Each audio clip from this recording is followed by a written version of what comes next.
사도신경 하심으로 6월 26일 금요일 새벽기도 시작하겠습니다. 나는 전능하신 아버지 하나님, 천지의 창조주를 믿습니다. 나는 그의 유일하신 아들 우리 주 예수 그리스도를 믿습니다.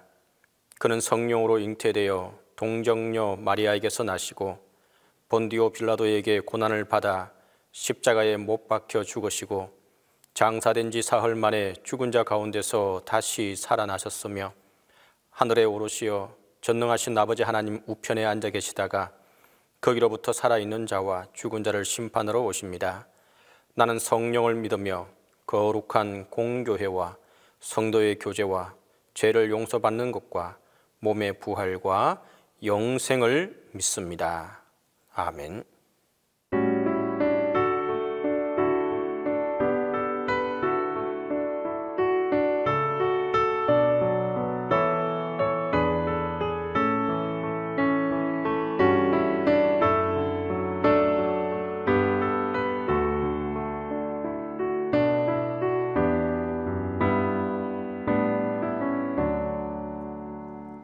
예수를 나의 구주 삼고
이 새벽에 우리에게 주신 하나님의 말씀은 시편 3편 1절에서 8절입니다. 구약성경 시편 3편 1절에서 8절입니다. 다 함께 봉독하겠습니다. 여호와여, 나의 대적이 어찌 그리 많은지요. 일어나 나를 치는 자가 많으니이다. 많은 사람이 나를 대적하여 말하기를 그는 하나님께 구원을 받지 못한다 하나이다.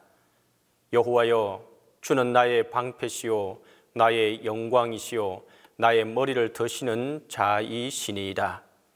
내가 나의 목소리로 여호와께 부르짖으니 그의 성산에서 응답하시는도다. 내가 누워 자고 깨었으니 여호와께서 나를 붙드심이로다. 천만인이 나를 에워싸 진친다 하여도 나는 두려워하지 아니하리이다. 여호와여, 일어나소서. 나의 하나님이여, 나를 구원하소서. 주께서 나의 모든 원수의 뺨을 치시며 악인의 일을 꺾으셨나이다. 구원은 여호와께 있사오니 주의 복을 주의 백성에게 내리소서. 오늘 본문인 시편 3편은 하나님의 백성이라면 반드시 겪게 되는 절망적인 상황을 그리고 있습니다. 성경책을 보면 시편 3편이 시작되기 전에 표제가 적혀 있는데 이 시의 표제는 다윗이 그의 아들 압살롬을 피할 때에 지은 시라고 기록하고 있는 것을 보게 됩니다. 사실 다윗의 생애를 살펴보면 적들에게 쫓기고 포위당하여 죽을 뻔한 적이 참으로 많습니다. 먼저 1절을 보면 여호와여, 나의 대적이 어찌 그리 많은지요. 일어나 나를 치는 자가 많으니이다. 하나님을 믿는 사람들에게 공통된 특징이 있는데 모두 극심한 고난을 당한 경험이 있다는 것입니다.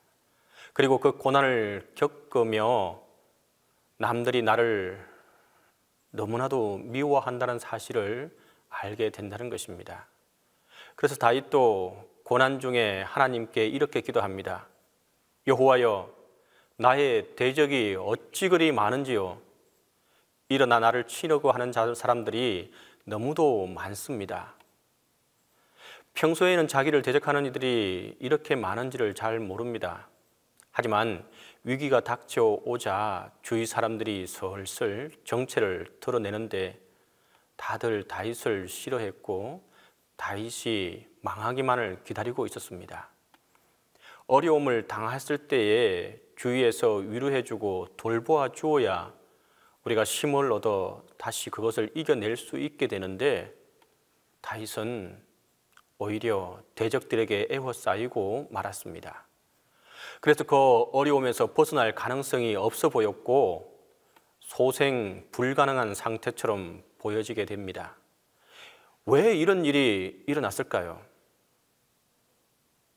다윗이 남들을 못 살게 굴거나 해치면서 살아오지도 않았을 텐데 어찌하여 사람들이 도와주기는커녕 오히려 다윗을 미워하고 대적하고 있는 걸까요? 왜냐하면 우리가 하나님을 인격적으로 만나고 신실하게 믿을 때 우리의 행동과 말에서 하나님의 냄새가 풍깁니다. 자기 욕망대로 제멋대로 살아가는 세상 사람들은 이 냄새를 너무 싫어합니다. 우리에게 아주 심한 이질감을 느끼게 된다는 말입니다. 그들은 이런 이질감에 대해 공격적인 행동을 이처럼 보이는 것입니다. 2절에 보면 많은 사람이 나를 대적하여 말하기를 그는 하나님께 구원을 받지 못한다 하나이다.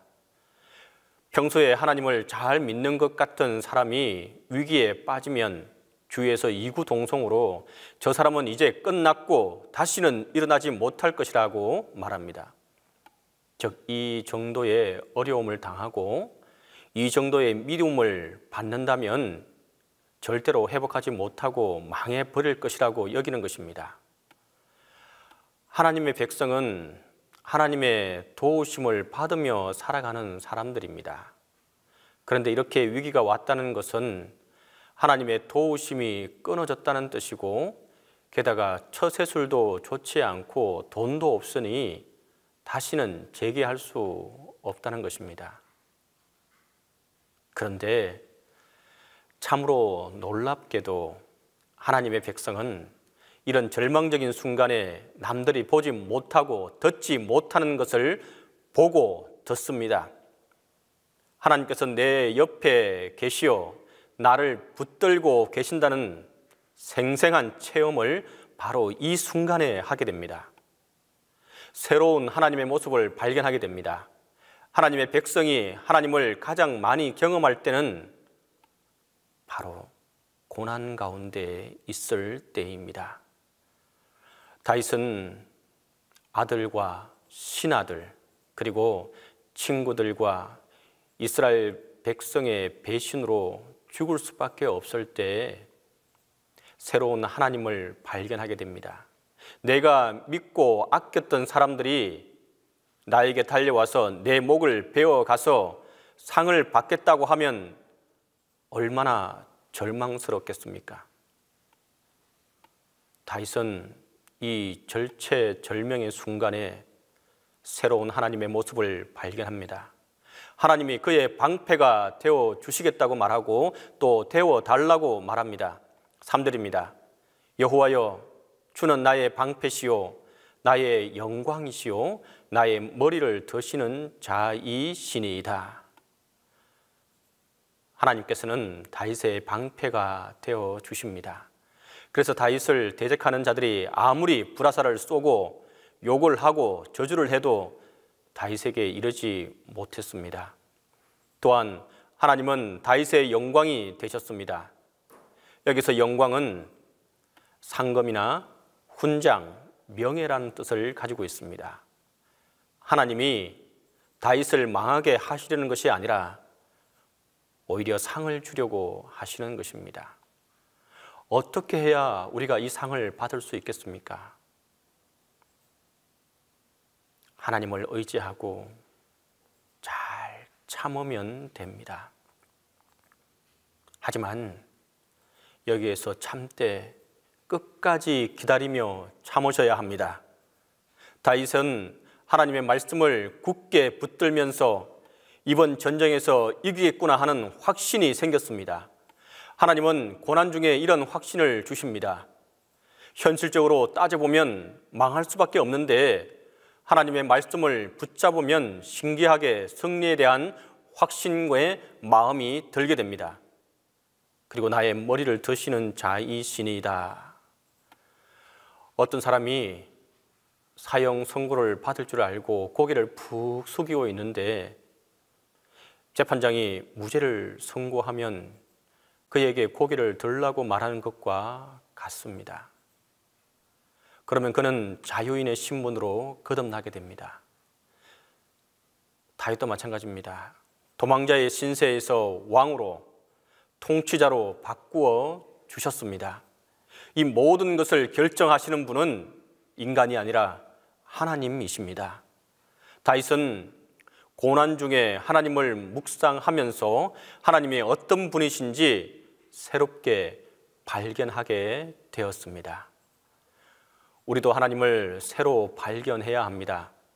남에게 들어서 알고 있는 하나님, 남이 믿고 있는 하나님이 아니라 이 순간 나에게 다가오시는 새로운 하나님을 발견해야 우리가 이 시험에서 이길 수 있게 됩니다. 4절입니다.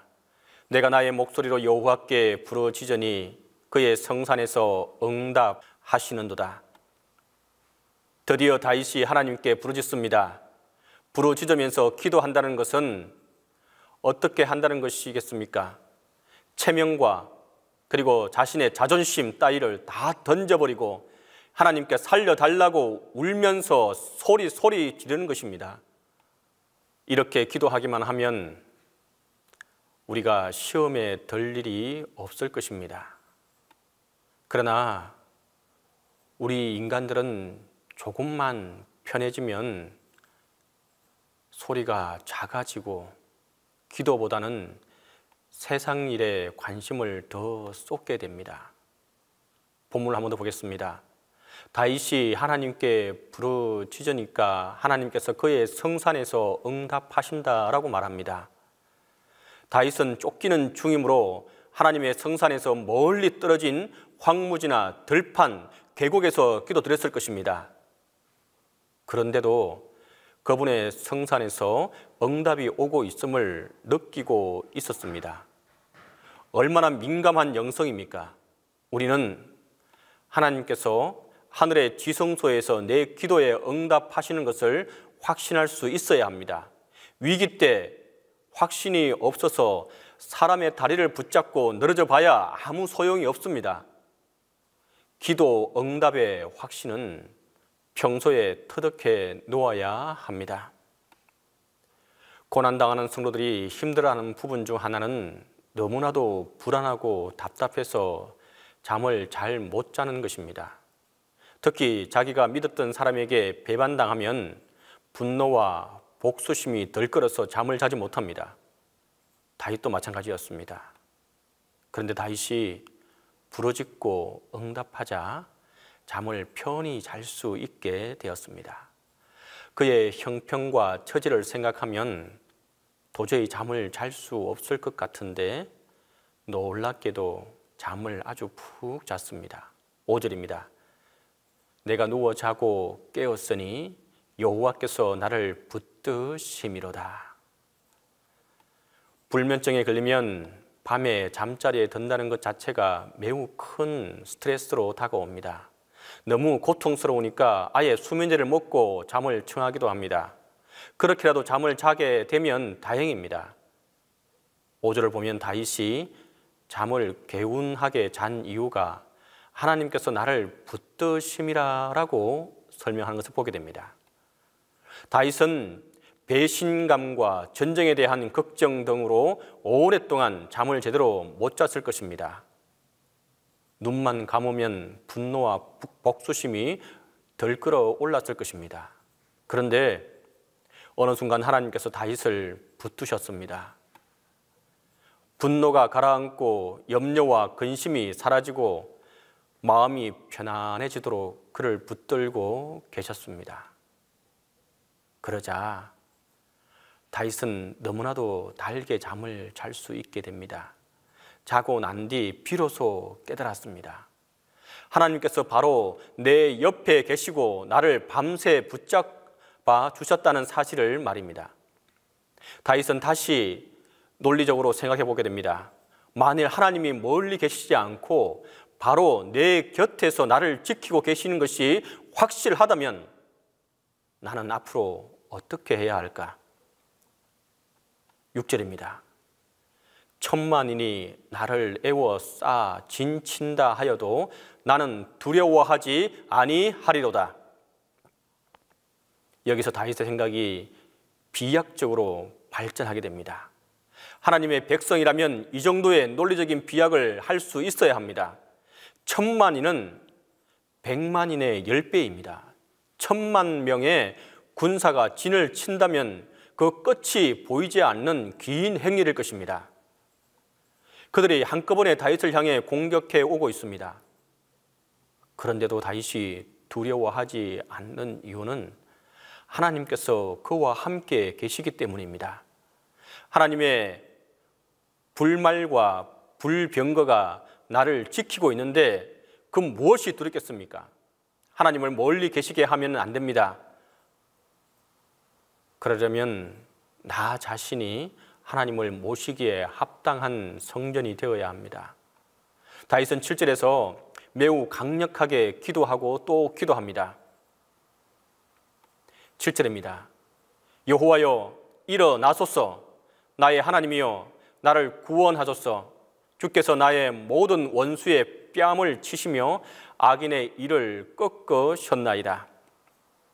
지켜보셨지만 이제는 액션을 취해달라는 뜻입니다. 이제 하나님은 악한 자들을 치실 것입니다. 철장으로 질그릇을 깨트리듯이 악한 자들을 치실 것입니다. 그리고 주의 백성이 잃어버린 모든 것을 회복해 주실 것입니다. 이것이 바로 구원입니다. 다윗은 하나님께 원수의 뺨을 쳐달라고 부탁합니다. 교만한 자들은 하나님으로부터 곧 뺨을 맞게 될 것입니다. 그러면 그들이 그동안 저질렀던 악행과 거짓말이 세상에 모두 드러납니다. 마지막으로 다윗은 조금 더 과격한 부탁을 하나님께 드립니다. 악인들의 일을 꺾어달라고 합니다. 악인은 여전히 정신을 차리지 못하고 하나님의 백성을 향해서 일을 드러내면서 물려고 합니다. 그래서 다시는 그렇게 하지 못하도록 아예 일을 꺾어달라고 하는 것입니다. 이 모든 고백은 다윗이 하나님을 묵상하는 가운데 얻은 확신들입니다. 8절에 보면 구원은 여호와께 있사오니 주의 복을 주의 백성에게 내리소서. 구원은 운에 달린 것도 아니고 인간의 능력에 달린 것도 아니고 우리가 믿는 하나님께 달려 있습니다. 우리가 하나님을 믿는다는 것은 이 세상에서 인간들이 누릴 수 있는 최고의 복입니다. 하나님과 우리의 관계가 정상적이라면 하나님은 우리에게 부흥을 주시고 기도 응답을 주시며 모든 어려움을 원천적으로 막아 주실 것입니다. 그러나 우리는 그것이 얼마나 감사한 일인지 잊어버리고 하나님에게서 조금씩 돌아서고 있는 것을 보게 됩니다. 우리의 죄는 하나님을 완전히 배반하는 것이 아니라 하나님을 느슨하게 붙드는 것에서부터 시작합니다. 세상을 따라가고 육체의 쾌락을 따라가다가 위기에 빠집니다. 이때 우리가 다시 하나님의 말씀을 꽉 붙잡고 하나님이 원하시는 그 기도, 즉 부르짖는 기도를 할 때에 모든 상황이 달라지게 됩니다. 성도 여러분, 오늘도 하나님을 새로 발견하시기 바랍니다. 오늘도 내가 정상적으로 잘 수 있다는 것이 얼마나 감사한 일인지 깨닫고 천만인이 나를 에워싸더라도 두려워하지 마시기 바랍니다. 지금의 이 코로나 시국도 마찬가지입니다. 우리가 이때를 이겨나갈 수 있는 힘은 하나님께로 오는 것입니다. 하나님께서 원수들의 뺨을 치시며 이를 꺾으신다는 사실을 믿으시기 바랍니다. 기도하겠습니다. 저희의 마음을 항상 진리로 깨우쳐 주시는 하나님, 오늘에 이르기까지 우리 민족을 사랑으로 보호해 주신 은혜를 감사합니다. 지난날 비참했던 6.25를 상기하면서 이 새벽에도 주님 앞에 나왔습니다. 비극적인 사건을 저희는 이미 망각의 뒤안길로 접어든 채 주님께서 주시는 교훈을 잊고 살았습니다. 지난 날을 용서하여 주옵소서. 이 나라가 여러 가지 문제로 아직 주님이 원하시는 평화로운 나날을 보내지 못하고 있습니다. 믿는 자들이 먼저 주님 앞에 회개하지 못한 죄를 용서하여 주옵소서. 먼저 완악하고 교만한 마음을 버리고 역사의 주관자 되시는 하나님 앞에 고개 숙입니다. 기도하는 신앙을 회복하도록 믿음을 허락하여 주옵소서. 아버지 하나님, 한반도를 주님의 오른 장중에 붙들어 주옵소서. 우리의 간구와 기도를 들으시고 이 땅의 사람들과 토지, 강과 바다에 복을 주시어 주님의 은혜가 풍성하게 하옵소서. 주님을 신뢰하는 이들을 시온산과 같게 하사 영원토록 요동치 않게 하시고 주님 손이 이 나라를 굳게 붙들어 주시고 주님의 은혜로 이 민족을 구원해 주옵소서. 오늘도 저희 교회를 위하여 간절히 기도합니다. 코로나로 힘든 시기를 보내고 있는 성도들에게 오늘 시편의 말씀과 같이 주님의 도우심과 지켜주시는 은혜를 의지하게 하시고 사랑하는 성도들의 마음에 주님을 사랑하는 열망이 불같이 타오르게 하옵소서. 또한 맡겨진 직분을 감당할 힘과 능력과 지혜를 주셔서 부여받은 맡은 일을 온전히 행할 수 있도록 인도하여 주옵소서. 교회를 위하여 이 모습 저 모습으로 땀 흘리는 분들이 있습니다. 그들의 땀방울을 기억하여 주시고 아름다운 땀방울이 되게 하여 주시옵소서. 주님, 아파하고 고통 중에 있는 성도들이 있습니다. 이 새벽에 간절히 기도하오니 이들을 불쌍히 여겨 주옵소서. 치료하여 주시옵소서. 특히 장경미 집사님을 기억하여 주시고 하루속히 그 고통에서 회복할 수 있도록 주님, 치료의 손길이 함께하여 주시옵소서. 담임 목사님을 지켜주시고 영육간의 강건함을 허락해 주옵소서. 주님께서 가르쳐 주신 기도로 새벽 기도 마치도록 하겠습니다. 하늘에 계신 우리 아버지, 아버지의 이름을 거룩하게 하시며 아버지의 나라가 오게 하시며 아버지의 뜻이 하늘에서와 같이 땅에서도 이루어지게 하소서. 오늘 우리에게 일용할 양식을 주시고 우리가 우리에게 잘못한 사람을 용서하여 준 것 같이 우리 죄를 용서하여 주시고 우리를 시험에 빠지지 않게 하시고 악에서 구하소서. 나라와 권능과 영광이 영원히 아버지의 것입니다. 아멘.